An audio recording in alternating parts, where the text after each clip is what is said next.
Saludos a todos. Hoy le vamos a hablar sobre el origen del pensamiento filosófico. Mi nombre es Marinés Novas, estudiante de la Universidad Nacional Evangélica UNED. Origen del pensamiento filosófico. Para hablar de lo que es del origen del pensamiento filosófico, primero vamos a darle una definición de lo que es el pensamiento filosófico. El pensamiento filosófico es una forma crítica y reflexiva de pensamiento que surge del ejercicio de la filosofía. Por su ineludible relación con la filosofía, no puede hacer pensamiento filosófico sin un ejercicio de la filosofía que lo produzca. El pensamiento filosófico es tan antiguo como la filosofía misma.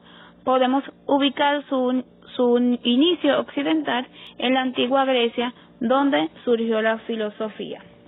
El ser humano, desde el momento en que aparece sobre la tierra, ha poseído la facultad de pensar y la ha ejercitado enfrentándose con los problemas que le plantea la realidad, tratando de darles solución con sus propios recursos racionales. Una de las cosas destacaba Aristóteles es que la filosofía tiene su origen por la simple razón de que todos los seres humanos por naturaleza aspiran al saber. Los individuos han comenzado a filosofar tanto ahora como en los orígenes, debido a la admiración. Al principio quedaban admirados ante las dificultades más sencillas, pero después, avanzando poco a poco, llegaron a plantear problemas cada vez mayores, como los referentes a los fenómenos y luego a los problemas referentes al origen de todo el universo. Las escuelas del pensamiento filosófico. Según explica Sergio Pérez Cortés, una escuela filosófica es un concepto antiguo muy extendido en la bibliografía, que la mayoría de las veces no apunta a una realidad histórica de escuela, entendida como una institución jerarquizada y con continuidad, sino a una simple agrupación de filósofos, escuela de pensamiento, corriente filosófica, doctrina filosófica o movimiento filosófico. Estas razones didácticas o de clasificación se han agrupado por quien ha decidido identificar con una etiqueta o denominación conjunta los rasgos comunes en su manera de pensar o de proceder en relación a la filosofía, su común procedencia geográfica o su cercanía cronológica, dando por hecho que una escuela filosófica surge a partir de las enseñanzas de un maestro y en oposición a una escuela rival, cosa que solo puede aplicarse con rigor a muy pocas de ellas, por ejemplo, la escuela pitagórica o la academia de Platón. Tradiciones filosóficas. Es posible clasificar a los primeros filósofos en dos familias, que responden a tradiciones diferentes, a saber, la tradición científica jónica, la tradición mística itálica. En la tradición científica jónica, estos filósofos son llamados físicos. Su interés se centra en la naturaleza. Sustituyen las representaciones antropomórficas de los mitos por elementos naturales y elaboran cosmología de corte científico-filosófico. El Renacimiento jónico fue un movimiento de cultura popular que encontró su oposición en la aristocracia que apoyaba las representaciones tradicionales del mundo. Por ejemplo, hacía descender a sus familias de los propios dioses. La expulsión de Anaxágora de Atenas sería una prueba de que la filosofía tiene también consecuencias políticas. En la tradición mística itálica, la tendencia de estos filósofos es metafísica, aunque la palabra aún no existía todavía, y religiosa. Están en cierto modo influenciados por el movimiento órfico, o al menos hay semejanzas con él. Pitágoras y su escuela son los principales representantes. Los pitagóricos, además de cientistas, filósofos y místicos, representaban un movimiento político de carácter conservador.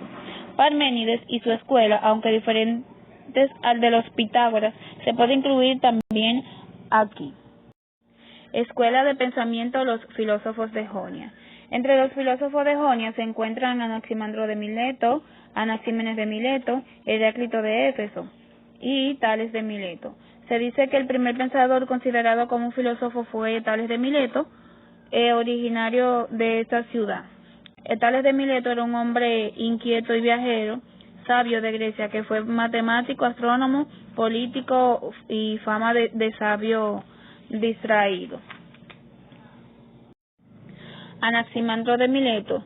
No se tiene mucho conocimiento de quién fue discípulo, pero es continuador de Tales. Fue el primero que escribió un libro sobre la naturaleza, activo ciudadano, y se dedicó a múltiples investigaciones.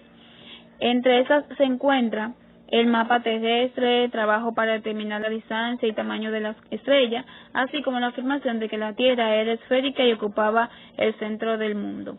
Según Anaximandro de Mileto, el principio de todas las cosas es el apeiron, que es lo indefinido, lo indeterminado. Con ello realiza avances respecto a tales. Se trata de un elemento no empírico y, por su carácter indefinido, no es ni esto ni aquello. Permite explicar la derivación de todas las cosas mucho mejor que a partir de un elemento determinado, como el agua. El apeiron es inmortal e indestructible, es decir, eterno y sin envejecimiento. No ha sido engendrado, pero en él se engendran todas las cosas. Anaximandro señala que el principio, el arché, de todas las cosas es el apeiron. Ahora bien, a partir de donde hay generación para las cosas, hacia allí se produce también la destrucción, según la necesidad. En efecto, pagan las culpas unas a otras y la reparación de la injusticia según el orden del tiempo. Todo sale y vuelve al apeiron, según un ciclo necesario, medido según periodo de tiempo de carácter rítmico. Escuela de pensamiento, los filósofos de Jonia. Entre los filósofos de Jonia se encuentran Tales de Mileto, Anaximandro de Mileto, Anaxímenes de Mileto y Heráclito de Éfeso. El primer pensador considerado como un filósofo fue Tales de Mileto, originario de esa ciudad en la costa jónica de Asia Menor.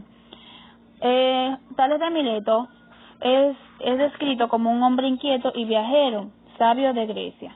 Fue matemático, astrónomo y político, fama de sabio distraído, considerado por Aristóteles como el primero de los físicos.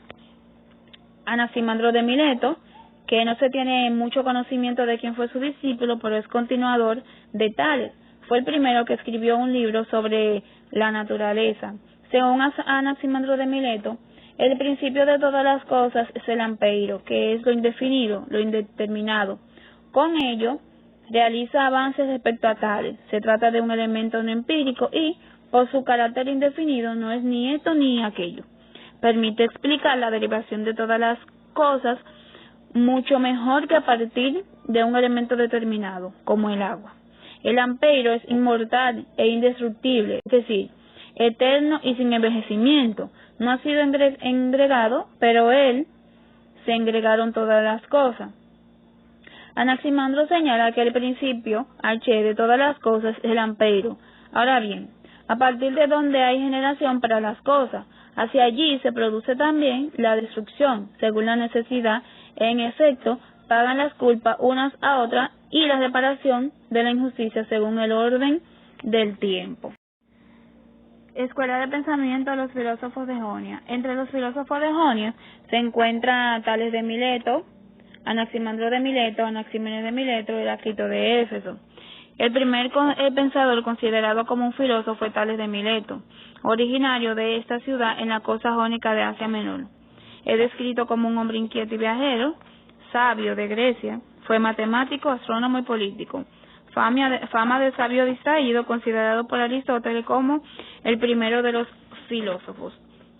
Anaximandro de Mileto, que no se tiene mucho conocimiento de quién fue su discípulo, pero es continuador de Tales. Fue el primero que escribió un libro sobre la naturaleza. Según Anaximandro de Mileto, el principio de todas las cosas es el ampeiro, que es lo indefinido, lo indeterminado. Con ello, realiza avances respecto a Tales. Se trata de un elemento no empírico y, por su carácter indefinido, no es ni esto ni aquello. Permite explicar la derivación de todas las cosas mucho mejor que a partir de un elemento determinado, como el agua. El ampeiron es inmortal e indestructible, es decir, eterno y sin envejecimiento. No ha sido engendrado, pero de él se engendraron todas las cosas. Anaximandro señala que el principio H de todas las cosas es el ampeiro. Ahora bien, a partir de donde hay generación para las cosas, hacia allí se produce también la destrucción, según la necesidad.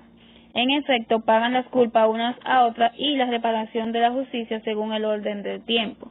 Está también Anaxímenes de Mileto, discípulo de Anaximandro, sostiene que el principio primordial subsayente y único es infinito, pero determinado por el aire. Teofastro escribió lo siguiente de Anaxímenes: el aire se diferencia en distintas sustancias en virtud de la rarefacción y la condensación. Por la rarefacción se convierte en fuego, en cambio condensándose se transforma en viento, después en nube y, aún más condensado, en agua, en tierra más tarde y de ahí finalmente en piedra. También Anaxímenes concibe el mundo como algo vivo, de la misma manera que el alma, que es aire, sostiene igualmente un soplo y el aire envuelve el mundo entero. Heráclito de Éfeso, se sabe muy poco de su vida, pertenecía a una familia aristócrata de Éfeso.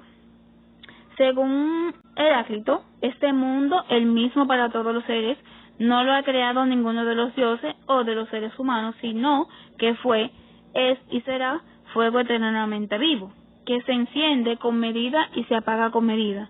Sería interesante saber con qué medida, de qué o de quién. No solo las cosas individuales salen del fuego y vuelven a él, sino que es el mundo entero el que aparece en el fuego para volver a renacer. Ahora les voy a hablar sobre los filósofos de Italia meridional, que son Pitágoras y los pitagóricos, y también está Parménides y la escuela de Elea. Pitágoras fue un filósofo matemático griego cuyas doctrinas influyeron mucho en Platón. Nacido en la isla de Samos, Pitágoras fue instruido en las enseñanzas de los primeros filósofos jonios, tales de Mileto, Anaximandro y Anaxímenes. Se dice que Pitágoras había sido considerado a exiliarse de Samos por su aversión a la tiranía de Polícrates. La filosofía de Pitágoras se conoce solo a través de la obra de sus discípulos y son las doctrinas básicas, teoría de los números y la astronomía. Los pitagóricos asumieron ciertos misterios similares en muchos puntos a los enigmas del orfismo. Aquí le estamos hablando sobre lo que es las doctrinas básicas. Aconsejaban la obediencia y el silencio, la abstinencia de consumir ciertos alimentos, la sencillez en el vestir y en las posesiones, y el hábito del autoanálisis. Los pitagóricos creían en la inmortalidad y en la transmigración del alma. Se dice que el propio Pitágoras proclamaba que él había sido Eupodus y combatido durante la guerra de Troya, y que le había sido permitido traer a su vida terrenal la memoria de todas sus existencias previas.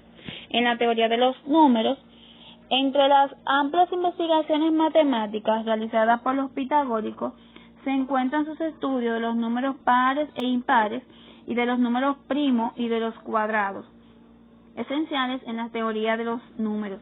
Desde ese punto de vista aritmético, cultivaron el concepto de número, que llegó a ser para ellos el principio crucial de toda proporción, orden y armonía en el mundo o en el universo. A través de estos estudios establecieron una base científica para las matemáticas. En geometría, el gran descubrimiento de la escuela fue el teorema de hipotenusa, conocido como teorema de Pitágoras, que establece que el cuadrado de la hipotenusa de un triángulo rectángulo es igual a la suma de los cuadrados de los otros dos lados. Para los pitagóricos, la ciencia estaba estrechamente unida con la mística. Aquí le vamos a hablar sobre la astronomía.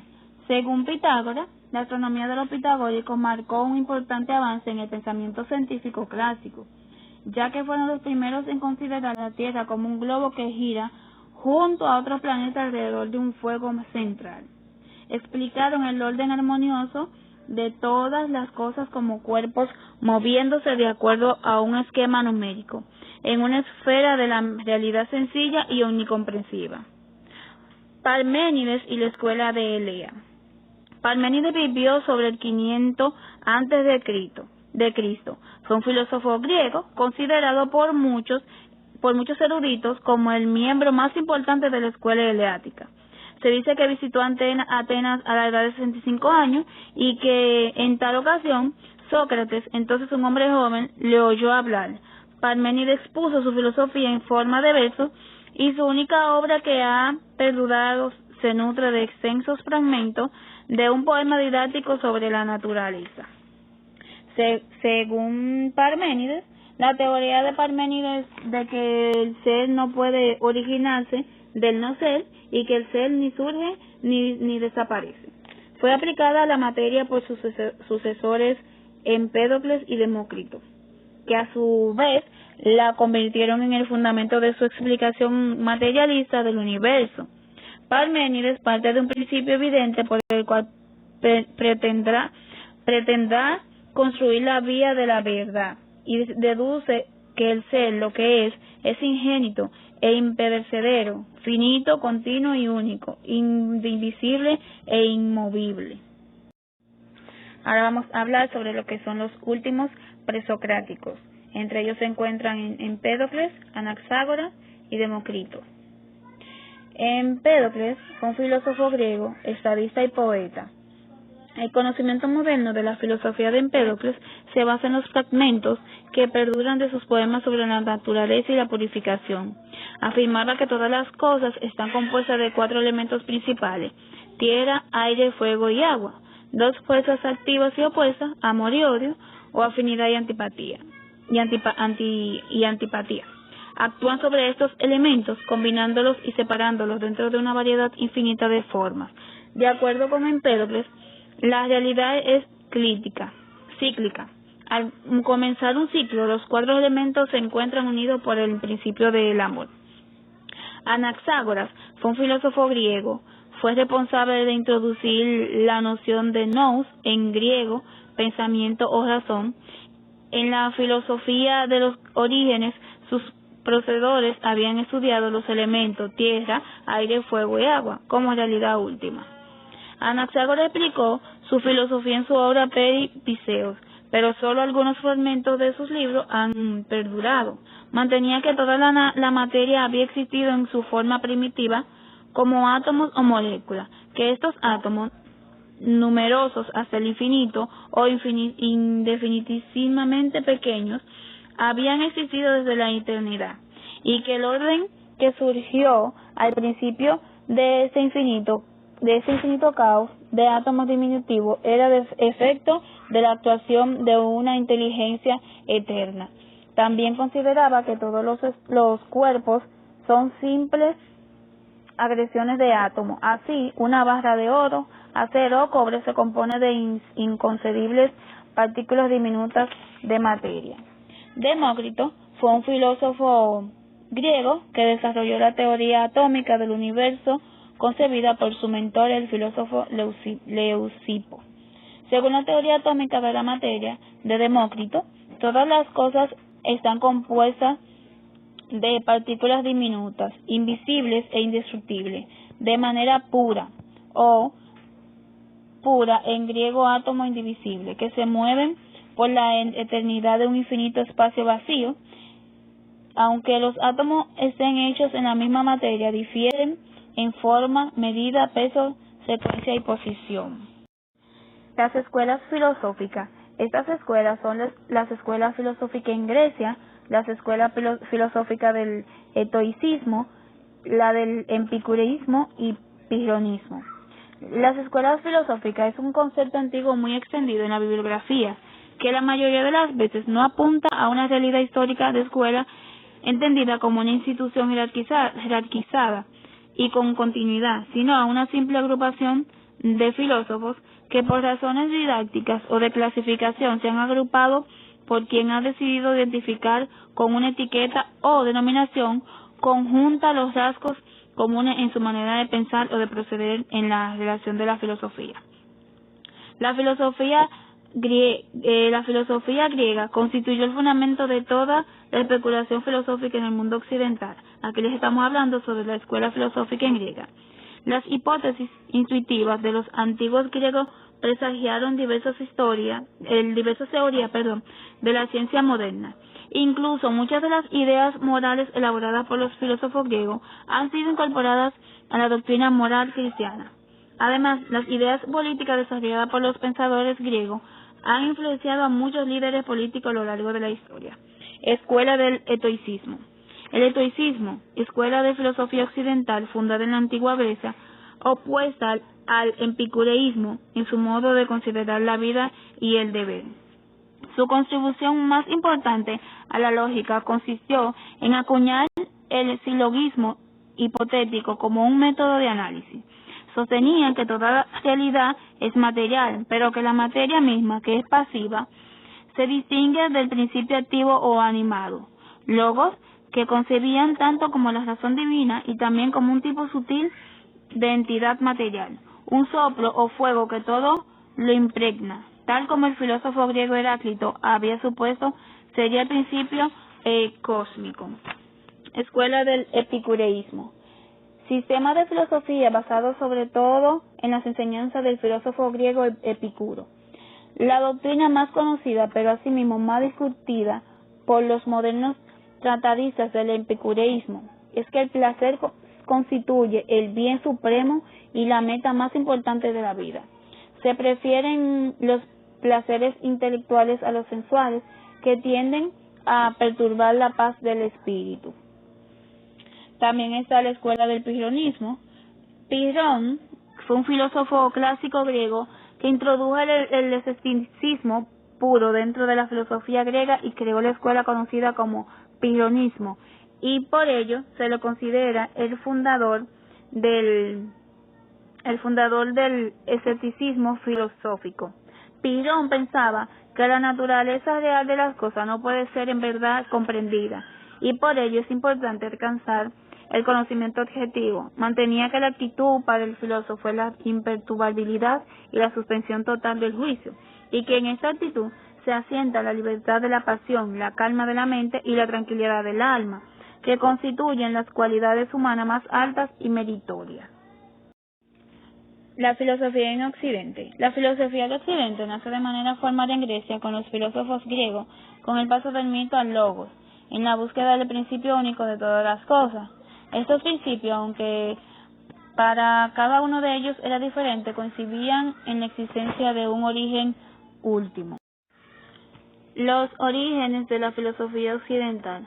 Filosofía occidental se puede definir como un conjunto de sistemas, doctrinas, teorías y escuelas de pensamiento que en el ámbito de la filosofía se han desarrollado a lo largo de toda la historia en el espacio geográfico occidental. Se pensó durante mucho tiempo que la filosofía había sido una invención exclusiva de los griegos, pero sin embargo se reconoce que en la India y en China existió un pensamiento filosófico desde muy antiguo y con un contenido muy distinto del pensamiento occidental. Y en segundo lugar, se está de acuerdo que en la filosofía aparece en Grecia como un producto de una lenta evolución. La filosofía había supuesto el paso del mito al logos, es decir, sería la sustitución del mito por la reflexión racional. Pero ya en los poemas de Homero y Hesíodo aparecen realidades no antropomórficas en las que se ha visto un antecedente de las afirmaciones de los primeros filósofos griegos. La filosofía había supuesto el paso del mito al logos, es decir, sería la sustitución del mito por la reflexión racional.